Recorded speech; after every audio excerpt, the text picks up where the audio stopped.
don't know about any of you, but I think my phobia of the hairdresser started when I was about 8.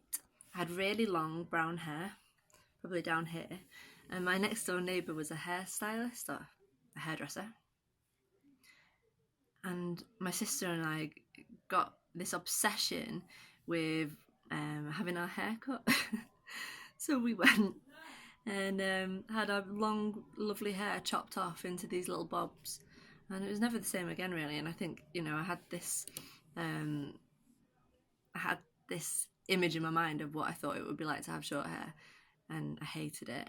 Then I think it was probably early 2000s, had my hair cut, and it was like some Tony and guy. It was like some funny mullet cut with really short layers, tiny fringe. And I think I just let her do whatever she wanted, the hairdresser at the time. And, you know, afterwards I was just like, oh my God, what have I done? Then I moved to London, went for a fringe cut. And this salon, which I didn't know where to go at the time, and this guy was like, yeah, I'll cut your fringe. Puts this piece of cardboard under my fringe and then uses a razor, like an electric razor, and goes and I was like, oh my God, it's near my eyes.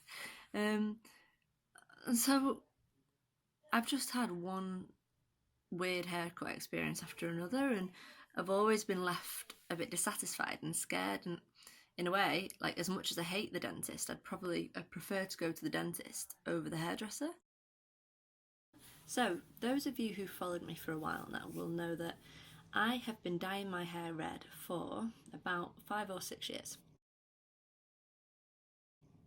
And because of that, I've probably been dyeing it every 4 to 6 weeks using a home dye, and the condition has just deteriorated. Any of you who dye your hair yourself will realise that after a while there's only so much your hair can take, and mine was becoming increasingly elastic. So when I brushed it through, it would, like, pieces would be coming out and the ends were becoming very thin and straggly and frizzy. I put out an SOS tweet on my Twitter account, and thankfully LWPR girls got back to me and said that they could book me in to try one of their salons. So, terrified as ever, I went and had a chat to Amelia, and she looked at my hair and the condition it was in, and she said, okay, in order for us to take it past any of the breakage, because it was about here, we're going to have to take off, you know, a fair few inches, and also use a product called, I think it was like Fiberplex or Fiberforce from Schwarzkopf Professional, and that would basically be building up the bonds in my hair again that I'd been damaging by dyeing it. So I went along on, what was it, Tuesday, had my chop, and since then, this is the first time I've washed it today myself. When they did it, they sort of blow dried it and waved it for me, and I really liked it.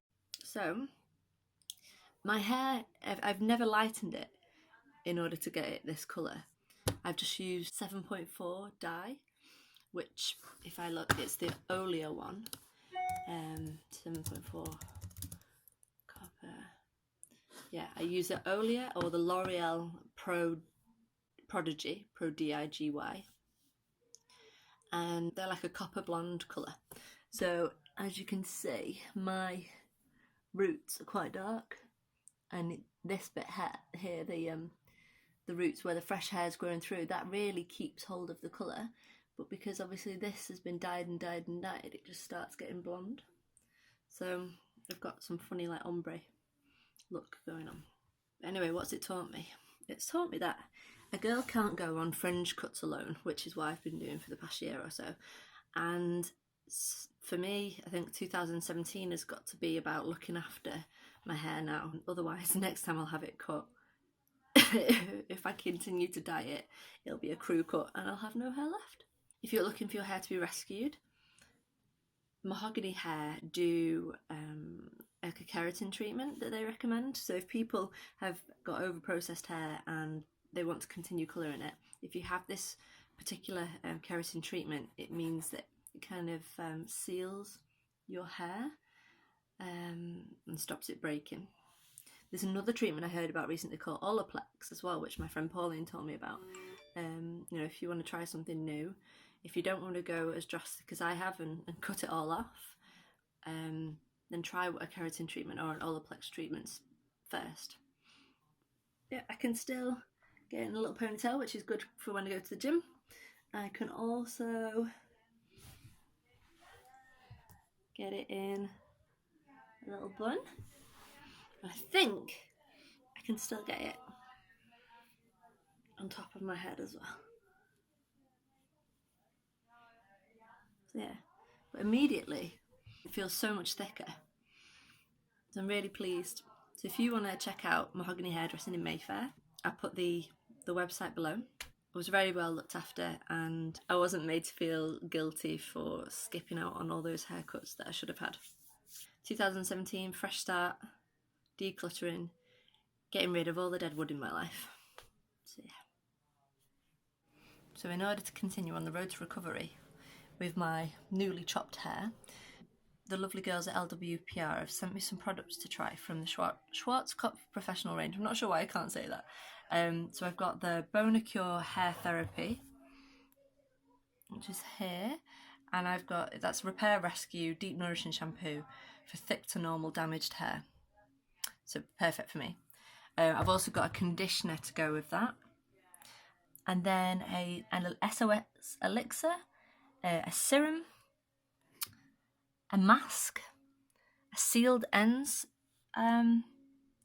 renovator for split ends, some Fiberplex shampoo and bond maintainer, and then another thing which is this, and this is another fortifying mask for overprocessed hair, so definitely giving that a go too.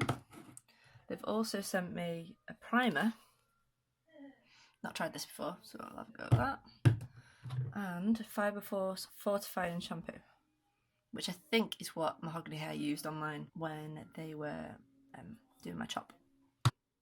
And then I actually slept with this on last night as a mask, so I might try and do that once or twice a week now. As I was drying it, I used some of the Repair and Rescue Sealed Ends cream and this NutriShield serum. It's good stuff. I think it's important to look after your appearance, and if you don't do it, nobody else is going to do it for you unless you're a celebrity with loads of money. So yeah, so get regular haircuts because you'll feel so much better.